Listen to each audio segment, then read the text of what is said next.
কোরবানির ঈদ আসলে কিন্তু আমাদের দেশে ফ্রিজ কেনার ধুম পড়ে যায়। যাদের বাসা বাড়িতে একটি ফ্রিজ, তারা কিন্তু কোরবানি ঈদের আগে আরেকটি ফ্রিজ কেনার চিন্তা ভাবনা করে থাকেন।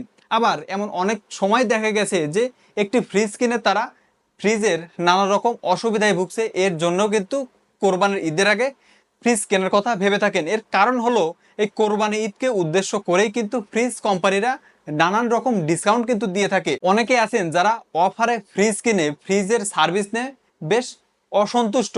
তো ফ্রিজ কেনার আগে আপনি কোন কোন বিষয়গুলো ফলো করবেন, তো আজকের এই ভিডিওতে ফ্রিজ সম্পর্কিত যে সকল তথ্যগুলো আপনার জানা দরকার সেই তথ্যগুলো আপনি পেয়ে যাবেন। তো অবশ্যই ভিডিওটি না টেনে সম্পূর্ণ দেখুন। সবার আগে চেক করতে হবে কম্প্রেসর। কম্প্রেসর হলো ফ্রিজ রেফ্রিজারেটরের মূল ইঞ্জিন, যার উপর নির্ভর করে ফ্রিজটি কতদিন টিকবে ও কেমন সার্ভিস দিবে।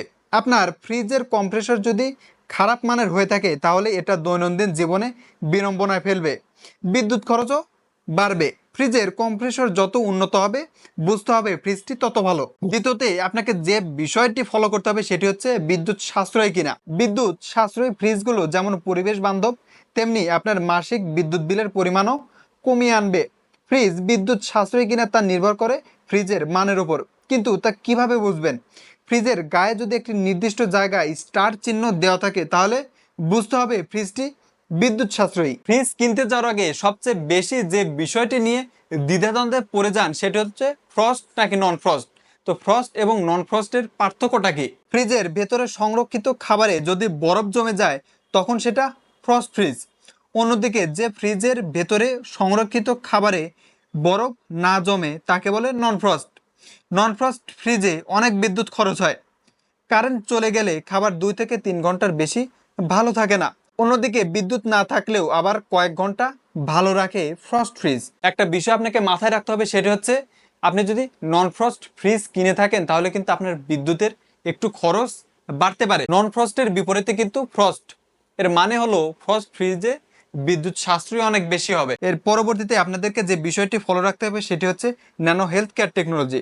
ফ্রিজ কেনার আগে সেটি স্বাস্থ্যসম্মত কিনা তা দেখে নিতে হবে, কারণ খাবার সংরক্ষণটা যেন স্বাস্থ্যকর উপায় হয়। ন্যানো হেলথ কেয়ার টেকনোলজির স্বাস্থ্যসম্মত ফ্রস্ট ফ্রিজ কেনার পরিবারের সুস্বাস্থ্য নিশ্চিত করে। এই টেকনোলজির কাজ হলো খাবার সংরক্ষণের সব স্বাস্থ্যসম্মত উপায়েতে যুক্ত করা থাকে। এই তথ্য ফ্রিজের গায়ে যুক্ত থাকা স্টিকার লেখা আপনি দেখে কিনতে পারেন। এর পরবর্তীতে আপনি যে বিষয়টি লক্ষ্য রাখবেন সেটা হচ্ছে কপার কন্ডেন্সর। ফ্রিজ কেনার আগে জেনে নিতে হবে এর কন্ডেন্সর কিসের তৈরি। যদি কপার কন্ডেন্সর দিয়ে তৈরি হয়ে থাকে তাহলে অবশ্যই আপনাকে এই ফ্রিজটি কেনা উচিত। কপার কন্ডেন্সর যুক্ত ফ্রিজের কম্প্রেসরের সঙ্গে তামার তৈরি কুলিং সিস্টেম পাইপ থাকে, যেগুলো ফ্রিজের পেছনে ও বোর্ডের ভিতরে থাকে। কপার কন্ডেন্সারযুক্ত ফ্রিজ অনেক টেকসই, বিদ্যুৎ সাশ্রয় করে। এর ফলে ফ্রিজের গ্যাস লিকেজ হয় না, মরিচাও পড়ে না। বর্তমান বাজারে বিভিন্ন ব্র্যান্ডের স্মার্ট ফ্রিজ পাওয়া যায়। তো স্মার্ট ফ্রিজগুলোতে বিভিন্ন রকম ইনভার্টার প্রযুক্তি ব্যবহার করা হয়েছে। আপনি এই স্মার্ট ফ্রিজগুলোতে 5টি মোড হিসেবে ব্যবহার করতে পারবেন। এই ফ্রিজ ব্যবহার করে যদি দীর্ঘদিন বাসার বাইরে থাকেন তাহলে আপনি এই ফ্রিজে এনার্জি সেভিং মোড করে বাসার বাইরে আপনি চলে যেতে পারবেন। এখন অনেক ফ্রিজে থাকে অ্যান্টি ব্যাকটেরিয়াল প্রযুক্তি। আপনি সেই বিষয়গুলো যদি দেখেন তাহলে কিন্তু খাবারের যে গুণগত মান সেটি কিন্তু অনেক ভালো থাকবে। তো কেমন লাগলো আজকের ভিডিওটি অবশ্যই কমেন্টস করে জানাবেন। আর যারা ফ্রিজ কিনবেন তাদের অবশ্যই ভিডিওটি আশা করি অনেক হেল্পফুল হবে। আর সম্পূর্ণ ভিডিওটি দেখার জন্য ধন্যবাদ সবাইকে।